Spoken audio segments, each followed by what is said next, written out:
Hello दोस्तों, नमस्कार। स्वागत करती हूँ बीजी गॉड्स स्टोरी चैनल को। अगर आप हमारी चैनल में नई हो तो लाइक और सब्सक्राइब करें। आइए सुनते हैं कहानी। किस राक्षस से डरकर भागे थे भगवान शिव। कहानी में क्या है जीवन का सार।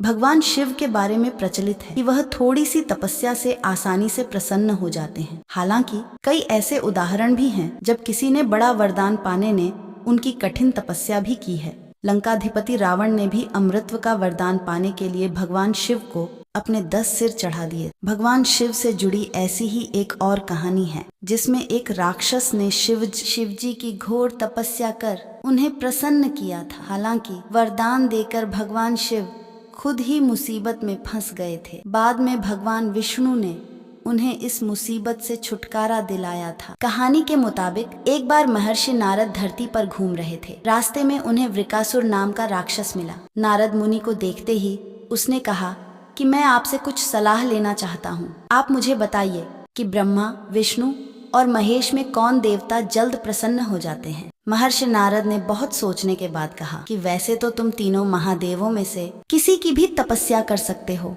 लेकिन ब्रह्मा और विष्णु जल्दी प्रसन्न नहीं होते हैं। उनके लिए बहुत वर्षों तक कठिन तपस्या करनी पड़ती है। ये भी हो सकता है कि तुम्हारी आयु पूरी हो जाए लेकिन तपस्या पूरी न हो। भगवान शंकर थोड़ी आराधना से ही प्रसन्न हो जाते हैं। वे अपने भक्त की इच्छा पूरी करने के लिए सोच विचार नहीं करते हैं।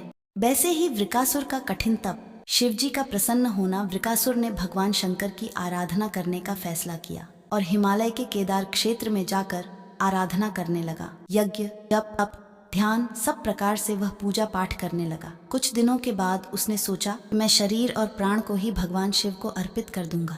ऐसा सोचकर वह अपने शरीर का मांस काट काट कर यज्ञ कुंड में डालने लगा, लेकिन भगवान शिव प्रसन्न नहीं हुए। परेशान होकर एक दिन उसने अपना शीश काटकर भगवान शिव को अर्पित करने का फैसला किया। स्नान ध्यान कर जैसे ही उसने खड्ग उठाकर अपना शीश काटना चाहा कि भगवान शंकर प्रकट होकर बोले, बस करो, तुम्हारी तपस्या पूरी हुई, मैं तुम पर प्रसन्न हूँ, वर मांगो। वृकासुर हाथ जोड़कर भगवान शिव से बोला, आप मुझे वर दीजिए कि मैं जिस प्राणी के सिर पर हाथ रख दूं उसकी तुरंत मृत्यु हो जाए। शिवजी वृकासुर की यह मांग सुनकर चिंता में पड़ गए, लेकिन वरदान नहीं देने पर देव मर्यादा का उल्लंघन हो रहा था। शिवजी वृकासुर से बोले कि तुम्हारी तपस्या व्यर्थ नहीं जाएगी। तुमने मुश्किल वरदान की कामना से तपस्या की थी, इसलिए तुम्हें तपस्या भी कठिन करनी पड़ी। जाओ, जैसा वर चाहते हो वैसा ही मिलेगा। वरदान पाते ही वृकासुर की आसुरी वृत्ति जाग गई। उसने कहा कि प्रभु, आपका यह वरदान सत्य है या नहीं, इसकी परीक्षा लेना चाहता हूँ, इसलिए पहले आपके सिर पर ही हाथ रख कर देखता हूँ कि इस वर में कितनी सत्यता होता है। भगवान शंकर ने सोचा कि यह राक्षस कुछ नहीं सुनेगा।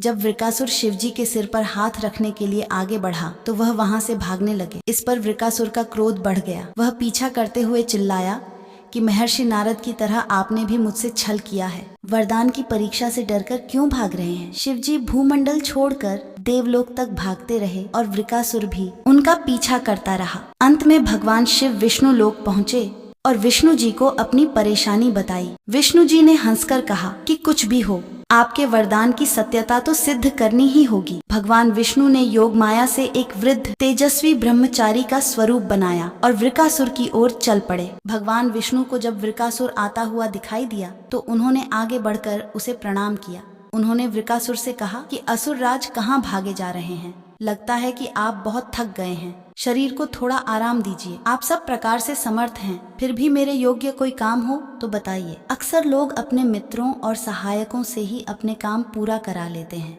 एक तेजस्वी ब्रह्मचारी की बातें सुनकर वृकासुर ने शिवजी के वरदान और उसकी परीक्षा की बात बताई।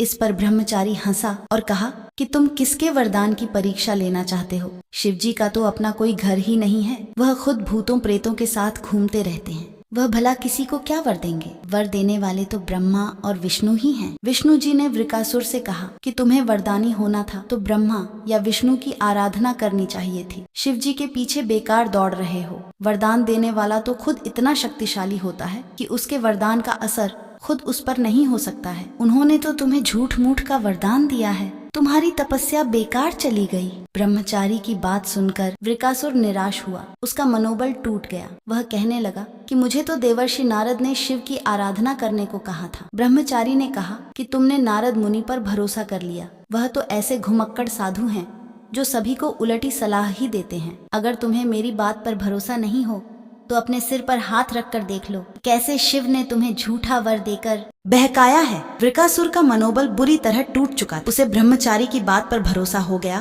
कि शिवजी ने भी उसके साथ छल कर झूठा वरदान दिया है। उसका विवेक नष्ट हो गया। उसने वरदान की सत्यता का परीक्षण करने के लिए अपना हाथ अपने ही सिर पर रख लिया। सिर पर हाथ रखते ही भयंकर अग्निपुंज प्रकट हुआ और वृकासुर उसमें भस्म हो गया। भगवान शिव, विष्णु जी और वृकासुर की इस कहानी में जीवन का अहम सार छुपा है। कहानी सीख देती है कि बिना सोचे विचारे किसी को कुछ देना और पाने वाले का कृतज्ञ होकर दाता को ही संकट में डालने का ऐसा ही नतीजा होता है। कृतज्ञता के उन्माद में बुद्धि विवेक नष्ट हो